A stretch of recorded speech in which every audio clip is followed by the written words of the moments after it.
Let's carry on. I will give you 5 minutes, 7 minutes short introduction, and then we go into discussion based on the questions we had agreed on, which we will try to jointly respond to. Liam, next slide, please. Right. If you look into the background and the challenge against which we, or in which we work in the future, is that we need to keep in mind that the EU achieved about less than 1% annual greenhouse gas reductions annually in the last 30 years. The 60% cut of greenhouse gases as proposed in the EU by the Parliament without the use of sinks equals an annual average reduction of roughly 3.6 greenhouse gases between 2020 and 2030 based on 1990 baselines. The Commission proposal, which was weaker, of 55% and which included sinks, equals only 2.5% annual greenhouse gas emissions reductions between now and 2030. However, this would require, in any case, some cases more, in some cases less, but without international carbon trading, which is not in the proposal, and as energy is responsible for about 3/4 of all greenhouse gas emissions, a significant growth in all renewable energy supply, it's not only electricity, of up to 50%, and underlying infrastructure, grids and storage as well. There are no numbers for that one yet.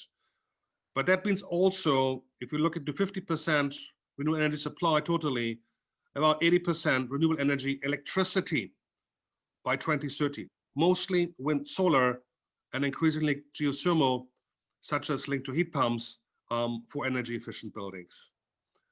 So we see a significant growth of mineral intensive infrastructure, if I may say so, and supply. Next one. We see increasingly constraints, concerns, and opposition in several countries, mainly by grassroots groups, by farmers groups in developing countries on the mining for mineral materials and resources which are essential for wind, solar, and battery ingredients. And we as NGOs, of course, are concerned about this one because we believe we need to do both. We need to have significant sustainable mining, recycling, and the move to 100% renewables. But most mineral growth, as asserted by the experts, is for wind, solar, and battery, and something for ICT as well. Give a couple of examples. 10% of currently mined silver is only for solar PV production. Keep in mind that currently solar PV production, or solar PV, is only 3% of global energy production. So that thing is going to increase. The World Bank in 2018 had assessed that low carbon scenarios on average imply at least a 10 to 15-fold increase in global mining activities for essential minerals for the global energy transition. The IEA last year had assessed that the global expansion of electric vehicles will go from 3 to 150 million, likely by 2030. There's an estimated growth in the European Union for 2025 of 300% of cobalt and lithium consumption in the EU.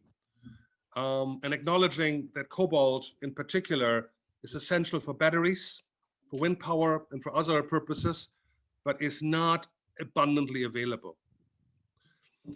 The present mining practices for essential minerals is either highly water intensive in drier areas, lithium in South America,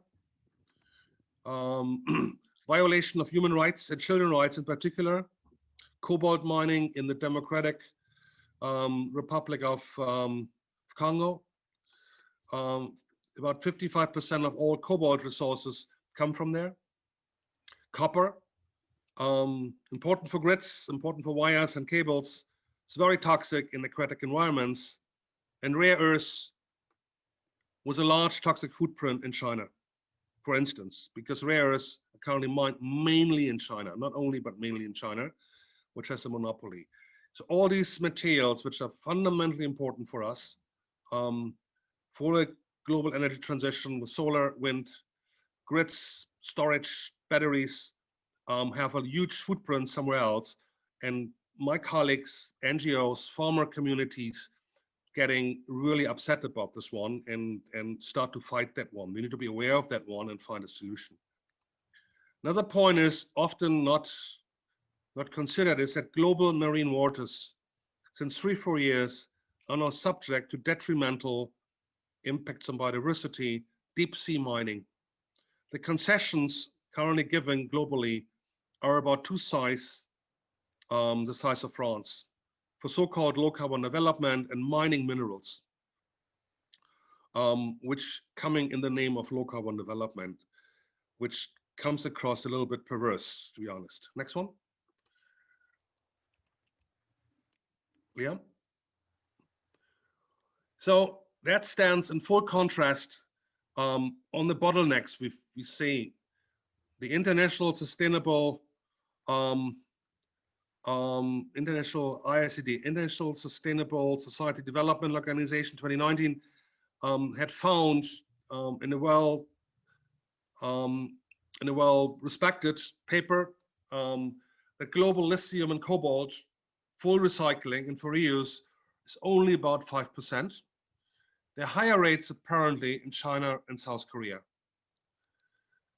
UNEP has found that about 34 crucial mineral elements, which are essential for magnets, batteries, and other applications, including information technologies, have recycling rates of about 1%, going up slightly, but not significantly. However, don't want to only tell you that the glass is half empty. I think we need to look also where the glass is half full.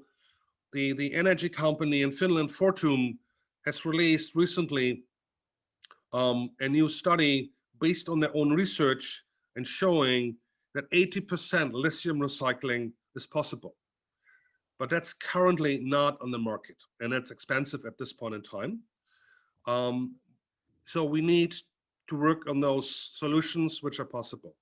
Interestingly, Panasonic and Tesla, two major companies, Panasonic more in the ITC, Tesla, as you know, the big battery producer and the Tesla cars, have committed to banning cobalt completely by the end of this decade. There's an EU legislation that makes 50% lithium recycling for batteries mandatory. However, that is hardly complied with. I think, and that's my last point here, I think companies increasingly using conflict materials, as I call them, need a kind of certification. And for that one, we need a certification development of these materials which are used for the energy transition. Because I think it's contradictory if we go for 100% renewables, or even less renewables, with lots of batteries, with lots of the infrastructure, and we rely on minerals mined, resourced in a couple of countries where human rights, indigenous peoples, and other concerns are ignored at best or violated at worst. That doesn't help us. That will have a rebound effect I don't think we need, and I think we need to avoid. So certification for me is very important to make sure that we get the best stuff and recycled stuff as well. Next one, please. Yeah, that came from The Economist. That came out last year. I think it was in October last year, and that addresses the issue of marine mining for rare earths and other minerals, which I found pretty interesting.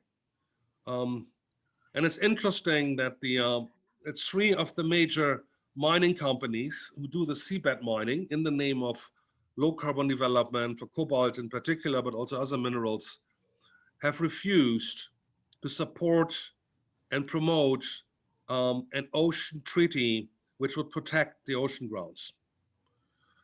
So I think that speaks for itself, this cartoon from The Economist. Last one. Those are the questions we need to talk about. How do we better embed circular economy principles into the energy system? How do we embed, second, circular economy principles into the planning of energy infrastructure along the entire supply chain? And the third one is, how does the sharing economy impact energy demand in the future? So as we are a small group, I'm not imposing anything. I would invite first for some of your inputs back, some of your feedbacks. How do you see the problem? Is it a big thing? Is it solvable easily? Or is it an embedded problem which might keep us busy and increasingly busy for the next decade and might impede the transition to a maximum amount of renewables and infrastructure? That would be my question to you. Can I start with Laurie? Yeah, okay. Well, I think my first response would be, I was surprised at the discrepancy between the 5% lithium currently being recycled globally and also the ability to recycle it 80%. That's a very big gap that seems like it could be something where quick progress could be made. It's still not fantastic, 80%. There's still room to grow there, but definitely that seems like an area where there could be quick development, and especially with development of more lithium-ion technologies which don't require cobalt. It seems as though lithium would be a very good place to focus on. Yeah, I don't know. Does anyone else want to come in on that? Thanks. I note that down here. I just take my notes here. Daniel? I think lithium, that's an interesting one about, with lithium, the gap was what's happening and also the gap from the potential. I mean, I work a little bit with some of the energy transmission companies here in Scotland, and they are looking at various things along the supply chain and to influence their suppliers to do better. Interestingly, one of the big issues about carbon impact for them is some of the gases or liquids that are used in transformers to cool and cool, and that represents that a huge proportion of their greenhouse gas emissions, not carbon emissions, because it's different gas. So but a lot of the issue there is the cost of replacing these transformers with newer technology is quite big. So it would take a long time. So I don't know, in terms of the big scheme of things, I'm not sure how much of these emissions are, but there's things like that about we obviously have got old technology still being deployed, but the kind of impact of the cost of replacing some of these things, and I'm just using that as an example. It's one of the carbofluorine. Is it SF6? SF6. That's the word I'm looking for. Exactly. I wasn't sure it was that. So yeah. So it's a one where there's a bit of an issue for transmission companies. Yeah, this is something that we've heard about, and we do a Good Practice of the Year award, and last year it was won the environmental section by a startup based in Berlin who are developing SF6 replacements based on dry air. Currently only available for the distribution level, but there are pilot projects being developed also by TSOs in Europe to develop alternatives for SF6, because you're entirely right, it is one of the most damaging greenhouse gases. It's something like 40,000 times as damaging as CO2, and currently it's used in all transformers and insulation between these points. We had someone else coming in. I saw her. Yeah, I was just going to pick up. Colleague was coming in. He's left again. It's that sort of focus on. Chris Cock, did you come in late? Good afternoon, sir. Good afternoon. Sorry I'm a bit late. Yeah, from Scotland. Another one. We have a strong Scottish fraction here. Huh? Did you follow the short presentation? You have any comments or any remarks? No, I'm sorry. I've been out and about. I only just managed to get here in time. And Okay. so apologies. I'm No sure problem. I've missed the excitement. We'll be looking forward to hear from you during this discussion the next hour or so. Madalena, are you fine to talk? Are you fine to listen? Are you fine to contribute? I heard from Madalena in the chat. She said that she doesn't have a microphone, but she will contribute through the chat with her inputs. So Madalena, if you can hear us, if you change your settings to write to everyone whenever you have a comment, you can put it in there and then I would read it out or something like that. Yeah, that's excellent. That's excellent, Madalena. Thanks for that one. Yeah, these technological glitches are pretty trivial, given that we want to go to a digitalized economy in the future. I think we need to first fix those problems before we think about large digitalization on big data, to be practical. So Liam, I rely on you to then convey to us what Madalena is telling you on the chat, right? Yeah. So allow me, get me to the first question. Here, if you have a question, you want to address other things, please don't refrain from telling us. But I think it's a good question. How do we better embed circular economy principles into the energy system? The circular economy is out there for about 10, 15 years in the debate, but it has never made it into a kind of very strong policy proposal by governments. I talk about the EU, also not in China, also not in India, also not in the US, although people talk about it, academics. And we don't have even not strong regulation on that one. So what's your idea? How do we embed the principles better? The principles first before we go to legislation.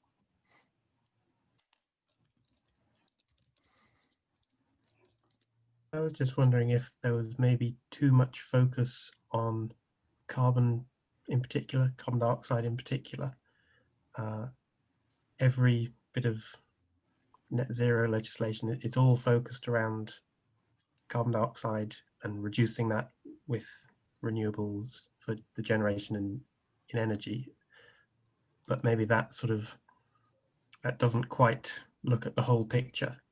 So we'd need maybe broader targets, not just net zero carbon. It's almost too much of a simplification of the problem, not looking at enough factors of all of the things required to get to that.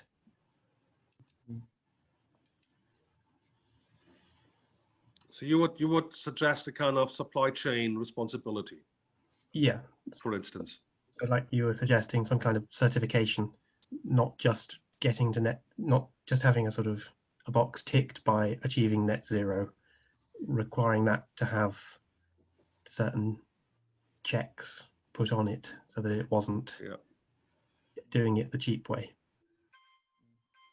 Do you mean particularly with regard to generation, or? I don't know. I suppose maybe it's a more suitable thing for a circular economy to be looking at a more systems approach. Obviously, that's a bit more difficult to certify then. But maybe it's becoming part of a larger system and then establishing that as being a bit more circular. Maybe that could be something to pursue. Yeah, so it's a call for, and I would agree on that one personally, a call for more complexity, inclusiveness.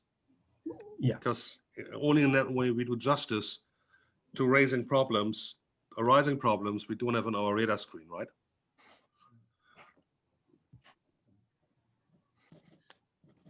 Okay. I would have a point maybe attached to another question. Thinking about the sustainability of infrastructure itself and thinking now about I imagine it's steel used for pylons and wind turbines. Has there been any progress in the supply chain of steel and the metals actually used for cables and the wind turbines? Because we're talking about a huge amount of metal as well. Obviously, the decarbonisation of industry is a debate in itself, but in order to think about how it could fit, has there been any movement in the past 10, 20 years already to make that less dirty? There was the plant in Sweden that managed to do it. They're now commercially making steel without burning coal. I think they're using hydrogen instead. Not yet. They're not there yet. No. They are there. Yeah. I mean, Laurie, you're right. I mean, it came from Sweden originally, that they found a new methodology to develop and to use renewable hydrogen instead of coking coal. And coking coal is the biggest emission factor for steel making. It's significant. It's about 4 to 5% of global emissions. Process emission. And I found a way, but they're not yet commercial. In there are a couple of technical ditches. But there are now 7 companies in the world, including from India, from Germany, from Austria, from Morocco, and 2 others. I don't know. I think one from Australia, which said they want to go to, they want to develop by 2030, 35 zero carbon steel with renewable hydrogen. And I think that's a very promising thing. But that doesn't solve the issue of mining iron, right? Because steel is still needed, because steel recycling is about 40–45%, not as bad as lithium, but still we need more iron, and this must be mined. And if you look into the resource constraints, the political resource constraints, the environmental and the human rights violations which are happening with mining per se, with resource extraction per se, that makes things in many cases dire. So recycling, reuse is a wonderful thing. It's the first thing. We need to look into material change as well, I think. And we need to look into reducing the mining extractive detrimental impacts. How we do that, I do not know. I mean, we're just a talking shop here. But I think it's important that TSOs and other communities other people in the energy community take that serious, take that really serious, because it might rebound, it might fire back in a big way, right? I mean, we see this in Bolivia currently. We see in Bolivia a huge movement by farmers against lithium mining, and this is a mass movement, because it takes so much water away from the farmers in a dry area, which they need for, you know, irrigating the fields and for the crops and everything.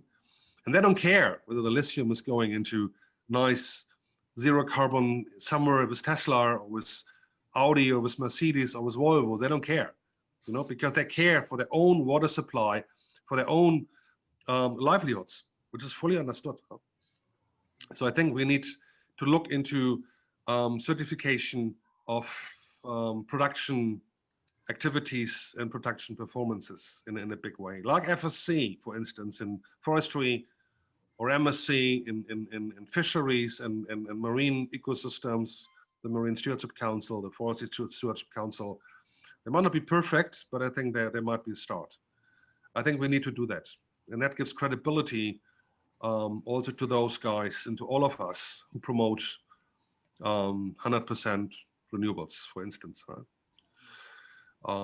I think that's one of the biggest challenges we have, and we tend to sometimes a little bit ignorant in the West, in the North, because the stuff is not mined in our backyard. The stuff is mined in Congo, Chile, in Bolivia, China, Nepal, Mongolia, Australia, and elsewhere, right?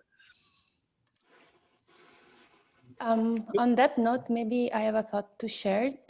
Do you see a link in this way of extracting materials and the need to think about how we should decolonize our thinking and practicing around energy when talking about circular economy? Or do you see this as like a far apart? Did you say decolonize, Matilda? Decolonize, yes. Yeah. Could I come in? And Sure. Please. I think I better introduce myself, hadn't I, just briefly? Sure. Yeah. I'm Chris Cook. I've been I was a director at one time of what's now the biggest global energy exchange. I designed the UK natural gas market, but I'm better now, is what I tell people. I've been working for 20 odd years in financial technology, you could call it, where law, accounting, and ICT comes together. I'm a senior research fellow at UCL at the Institute for Strategy, Resilience and Security, which I was asked to help think the unthinkable, if you like, after the financial crash in 2008.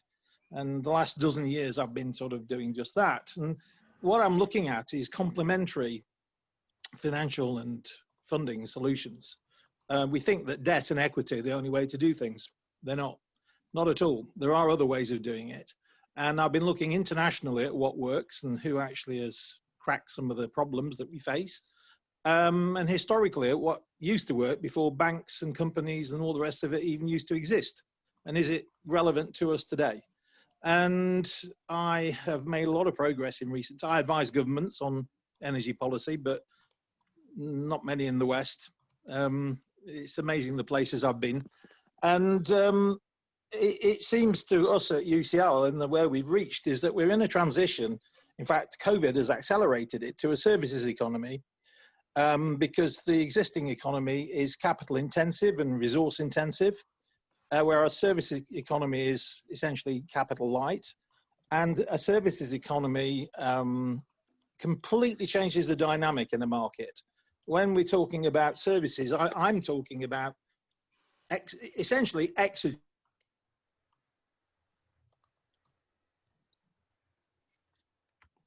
Hello? Chris, you've just frozen. Light, etc. How can you actually deliver those at, and this is for me, the blinding revelation was what Denmark have been doing for 40 odd years, which isn't widely publicized or really understood. They've applied an organizing principle. This question is about principles, isn't it? It's about an organizing principle.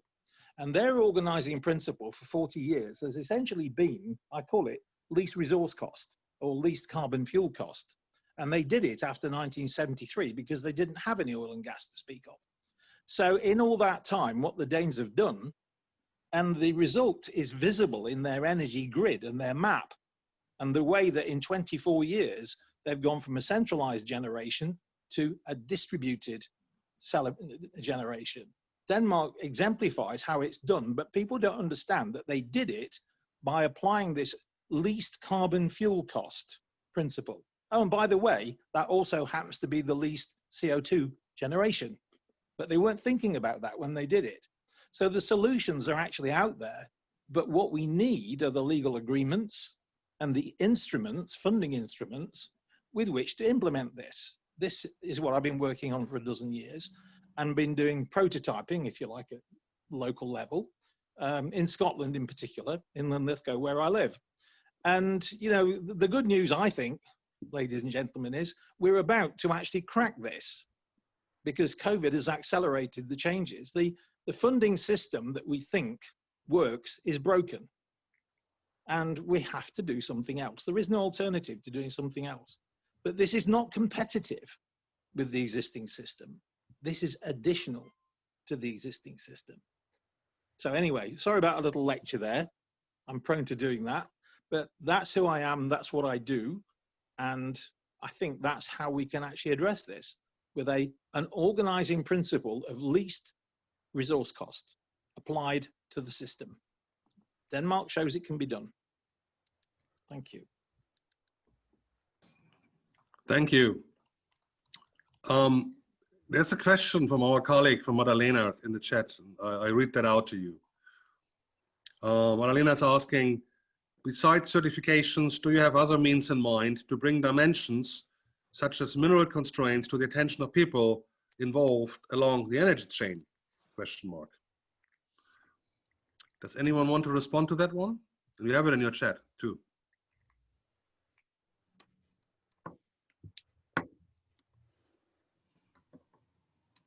Besides certification.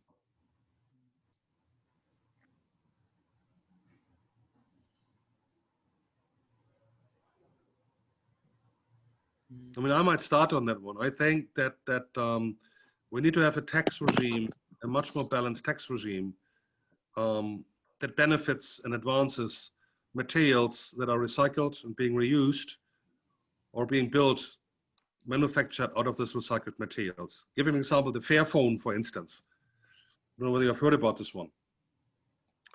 The Fairphone, I mean, this kind of thing, I don't have a Fairphone, I must admit. I mean, I'm still having my 8 years old smartphone from Apple from, yeah, I think it was Apple 2 or 3. Still works somehow. Before I throw away, I keep that running. The Fairphone is an interesting example. A couple of entrepreneurial folks who came together and said, we want to have not an anti-iPhone. We want to use the attitudes and the attributes of the iPhone, but we want to use fair trade materials, which exclude human rights violation, which have certified materials in there, and which are easily recyclable. And it got a long way. I mean, I remember one of my friends was one of the first volunteers to use the first generation of Fairphones, and he just was desperate because it didn't work. It just didn't work. Now we got in the 4th generation of Fairphones, it gets much better. Still not cheap, but about 80% of the components are comparably easy recyclable. That compares to recyclability of a traditional Apple iPhone or Samsung iPhone of maximum 5 or 6%, right? And most of the recycled materials in iPhones or in, let's say, in mobile phones are the big minerals. It's aluminum, it's iron, probably silver, mangan, molybdenum, but not the the very important small things, right? So I think we need policy regulation to look into strong motivation, encouragement, and tax promotion on tax support for recycled and reusable material, not downcycled material, but reusable material. Because the majority of the waste we're having, at least in Europe, I don't know the global numbers, the majority of the waste we have in Europe, which is being thrown away, and in many cases still exported, is electronic waste, increasingly.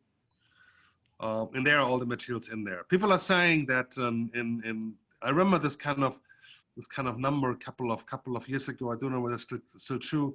People were saying in Japan, in Tokyo, half of the gold and silver what the country is using from mining and extraction is in their smartphones. Yeah.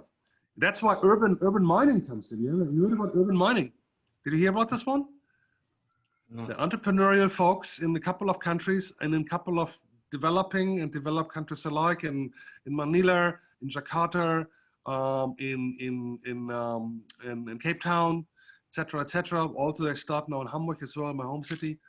They mine old garbage dumps for electronic waste, take that out and try to take out the minerals, because the mineral price had gone up significantly. If you look at the copper prices on the market, the cobalt prices on the market, the molybdenum prices on the market, all these kind of rare earth materials, they went up significantly in price on the market. So they have a value, a really high value, which I never had before. So the urban mining comes up. Of course, that's not a solution, it's end of the pipe solution. We should avoid that urban mining is actually necessary. But just to illustrate a little bit the complexity here, that recycling and reuse is a fundamental component. And I would also argue, we haven't talked about this one, energy efficiency. Well, I'm sorry, could I just jump in there and say this? The point is that what you have with phones, is a transaction economy. Apple, all of them are actually selling at a profit, okay? And Fairphone is just another one which is selling at a profit, but more sustainably. If in fact they were supplying, let's call it audio as a service, okay, then it's a very different business model. And this is a business model, Stephan, that goes back to 1778, okay? James Watt, his business model, he didn't sell his new steam engine pumps to the tin mines of Cornwall, who had a water pumping problem. He actually supplied them the use of them in exchange for 1/3 of the coal they saved, okay? It was a pretty cool business model, and it was supplying pumping as a service. And that is precisely what can and should be done now throughout. Forget, you know, supply chains. Supply chains will be a thing of the past. What we'll be looking at here is ecosystems. Okay, it's very different business model. And, you know, and I think, so we have to actually start from the end use and say what is the least resource cost means of supplying that service over time. And then we won't even have to think about mining these things, because at the end of the day, the supplier of the equipment will be recalling it to recycle it and give you something better. Okay, it's a paradigm shift, Stephan. It's not easy to get your head around. I've been looking at this for the last X years, and I'm a legal design expert. Okay, I do this at global level, and I observe that this is emerging because it's in the interest of the manufacturers actually to do this, because it actually reduces their capital intensity if you start getting technical about it. That's why I'm an optimist, because this business model is emerging. The more expensive that resources, finite resources get, the more profitable it is to save them. Again, that's why I'm optimistic about the future. But it is a paradigm shift, and it's not easy for people embedded in the existing economy and the financial practices. It's not easy to get your head around this stuff. It really isn't. Chris, can I ask you, where do you see the parallel there with the energies in the energy industry?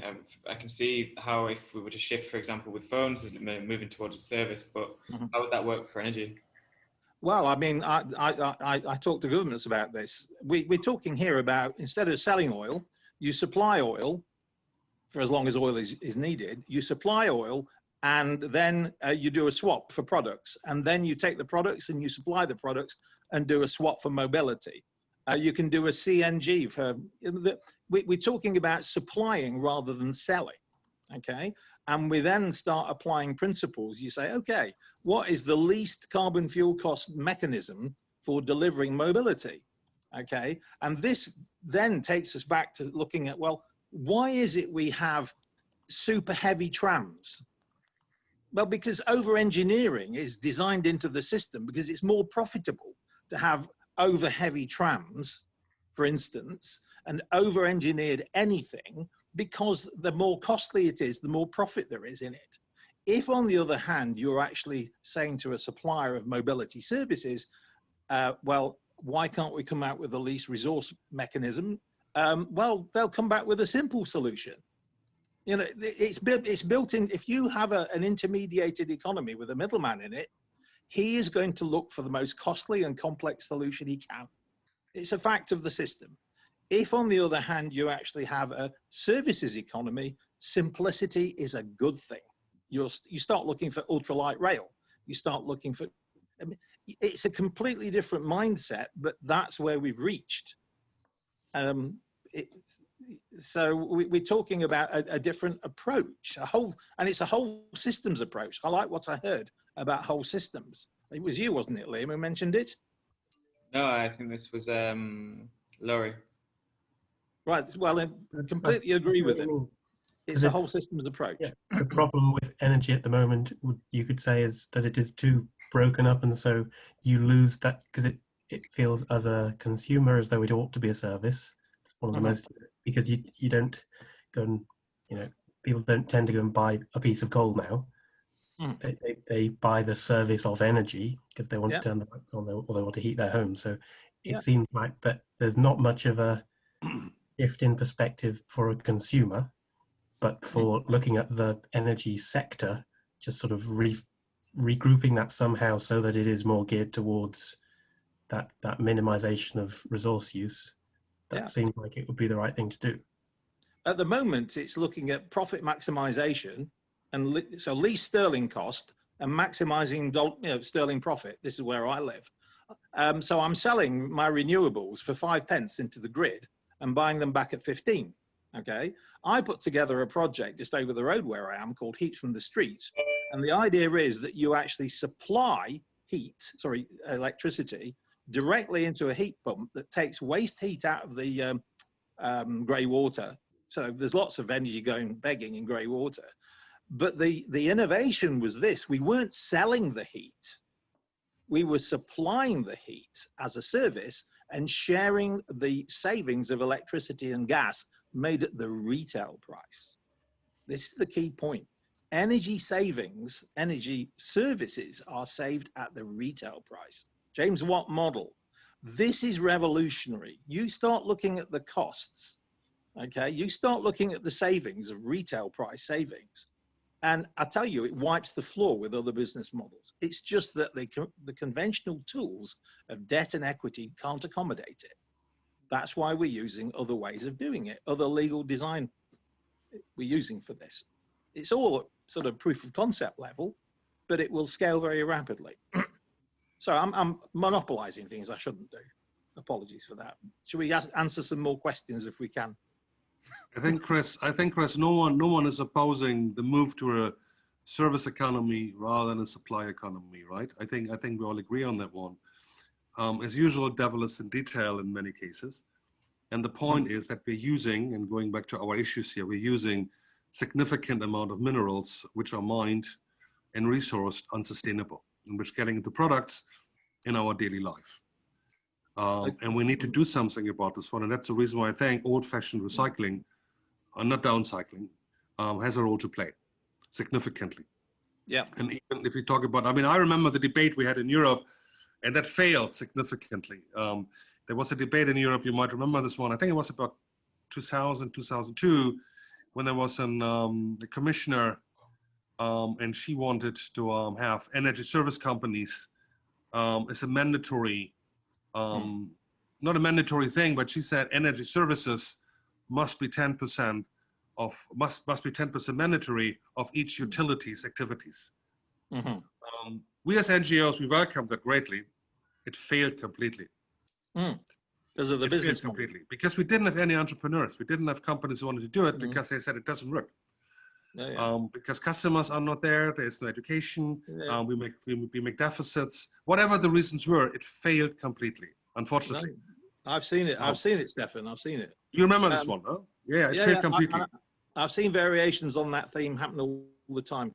I mean, the lithium is an interesting one to me, because if you, I spoke at a conference in Brussels on funding energy storage not that long ago, and you know, quite often, if you look at energy storage as a service, and it might well be there are many applications where actually you're only using lithium for maybe financial reasons. Maybe a vanadium flow battery might be a much better over time, you know, because you maybe get almost infinite, you know, recharges on a vanadium flow battery, but you don't do it because the capital cost is so high. Okay.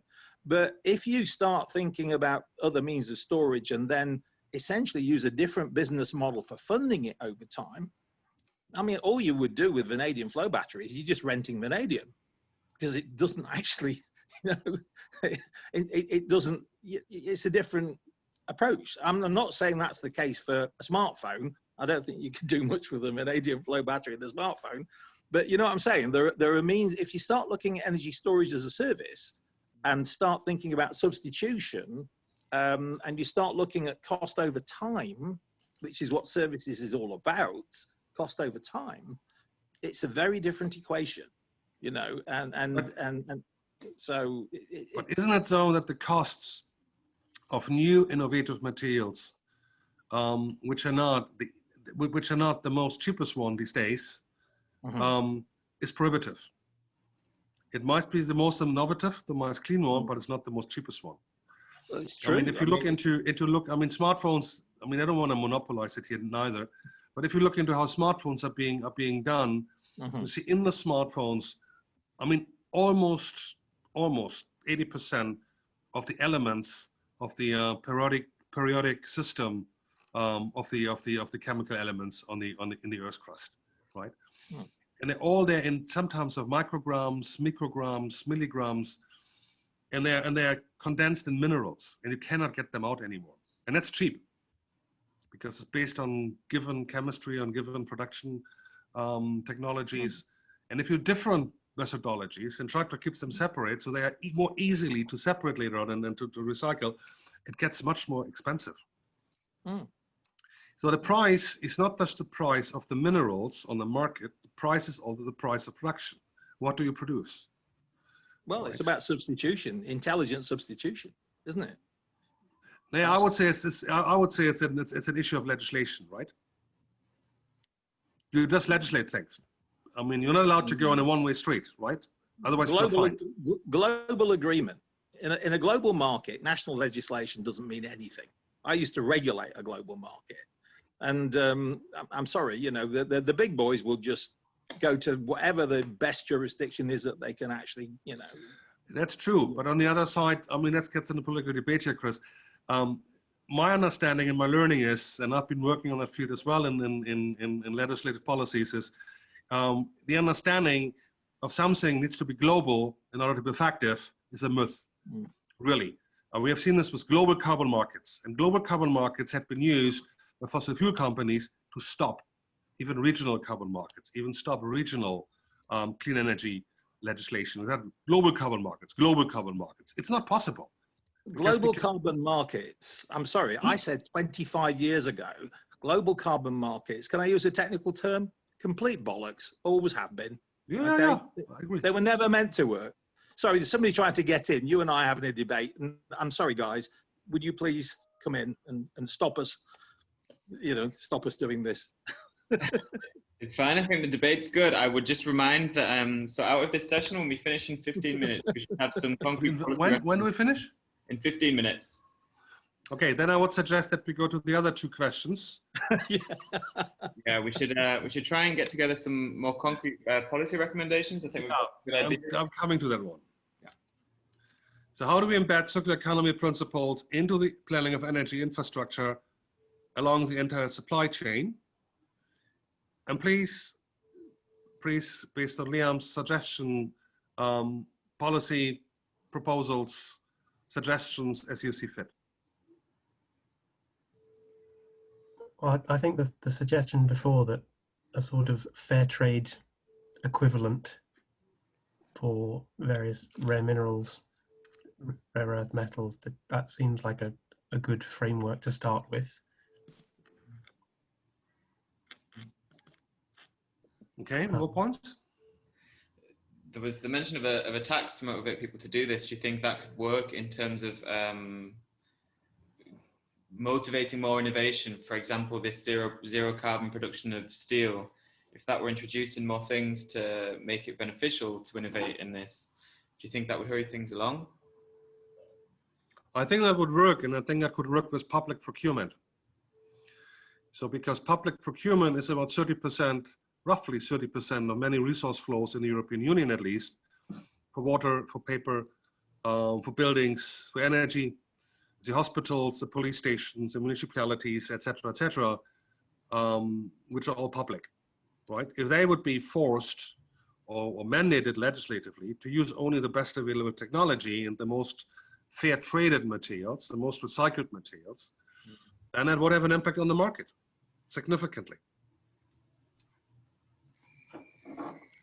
So all TSOs to get public money need to be forced. As an example, we're talking about TSOs here, are to be forced to use only copper for the wiring, which is fair traded, for instance, without human rights violation. Because we need more copper, right? I mean, if we look in the energy revolution, we need more copper for more wires because we need a certain amount of grids, both low voltage and high voltage.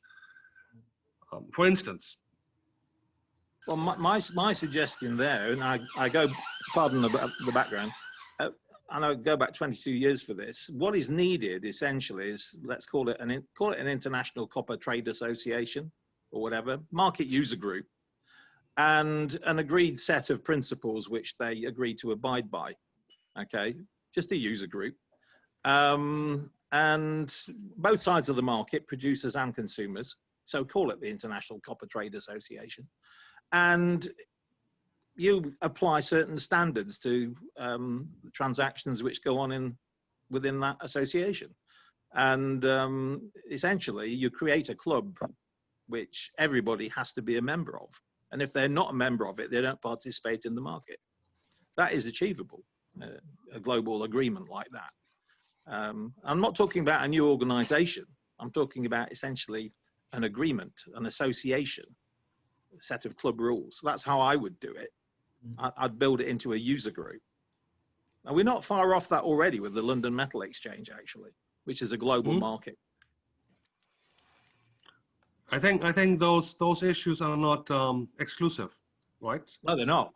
They're not. They might be mutually be inclusive, mutually be fertilizing. I'm not talking about the Copper Association. I know these guys in Brussels pretty well. I'm thinking of creating a new one, Stephan, if you like. I'm thinking of creating a new one. We already have organizations, so I'm thinking of saying, okay, let's have an overarching agreement, not so much an organization, an agreement. So international copper trade agreement, if you like, international copper trade, you know, it's an agreement of agreements. I drafted one 22 years ago. I came up with a global market model 22 years ago. So it is achievable.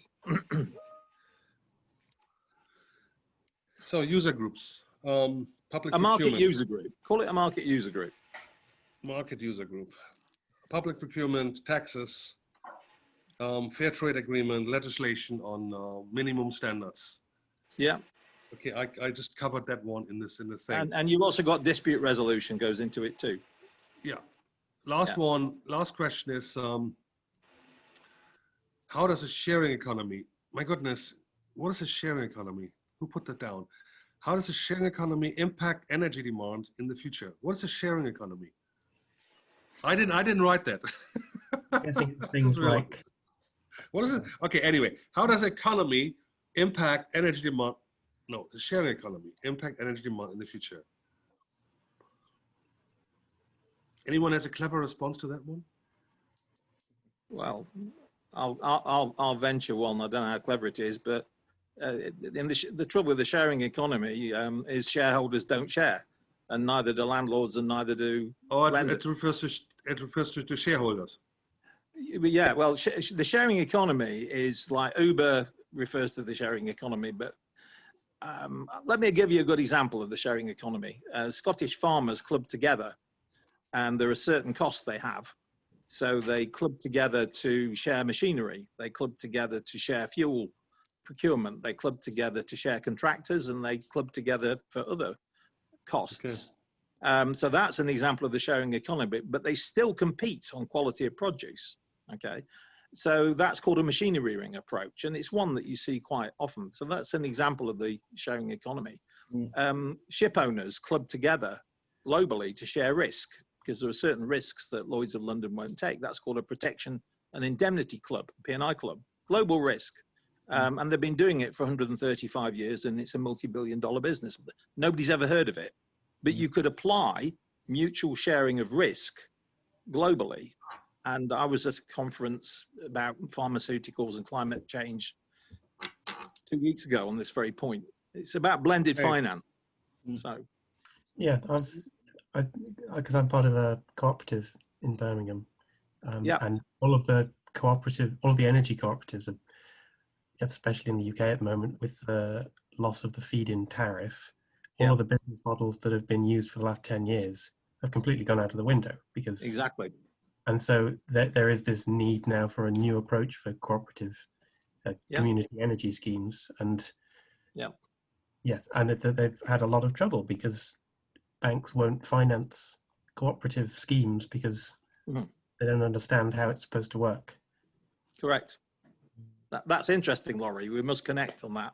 Yeah, so there's definitely I'm looking at the time here, guys. I would suggest maybe better publicity, better education of a more diverse spectrum of business models, not just. Well, for me, it's just let's do it, because these are agreements. These are not organizations. These are agreements. You can just get on and do these things if you know what they're like.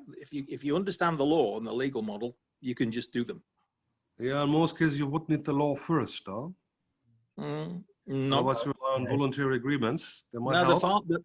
We're talking a cooperative agreement, a mutual agreement is a matter of consenting adults.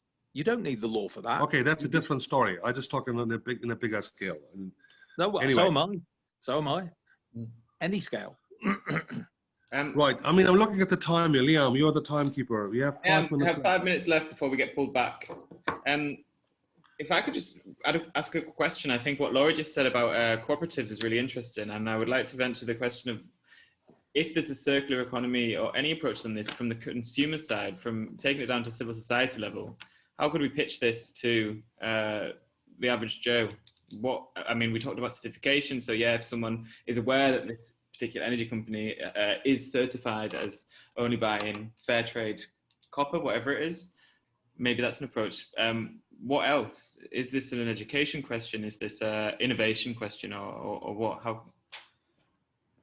Yeah, it's interesting because, again, it's always coming back to that idea of presenting it as a service. Because I know that, you know, cooperatives and now even some supermarkets are doing reusable packaging schemes where the packaging is just considered a service.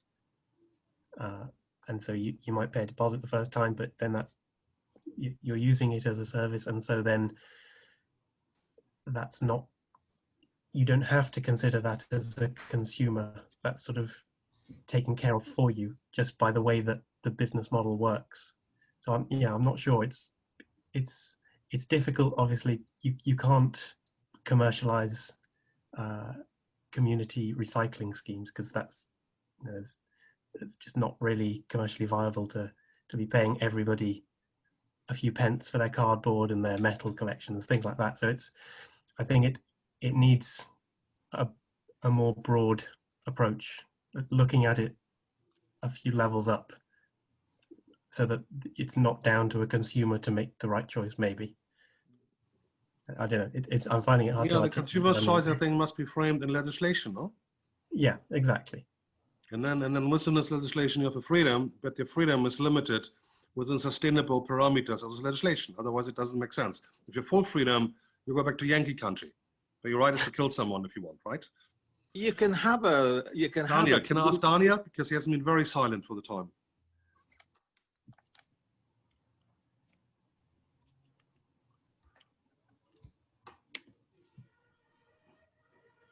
I had to put my phone on mute, my mic on mute, because my wife was taking the children out and they were a bit of a fuss. So I think the issue of how you, going back to the comment that Chris was making about how you reform the way markets work and the economy, I think there's a lot in that. It's how you